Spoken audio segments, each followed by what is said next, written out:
On avait fait le constat qu'il y en avait partout dans les entreprises, dans les banques, c'est-à-dire dans toutes les directions, il y a tous les niveaux hiérarchiques. Il y avait même des établissements dans lesquels on pouvait trouver des réflexions sur des outils similaires qui n'étaient pas nécessairement coordonnés.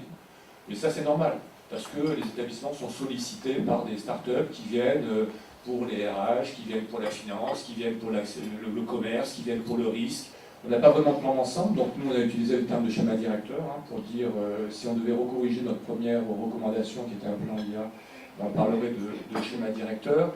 Et on voit que quand même, au niveau des RH, et c'est pas du tout un jugement de valeur, au contraire, nous on pousse pour qu'elle soit plus en avant. Bah, la question, elle n'est pas nécessairement chez eux, la balle n'est pas nécessairement dans leur camp, elle est plutôt au niveau de l'informatique et pas nécessairement dans les métiers.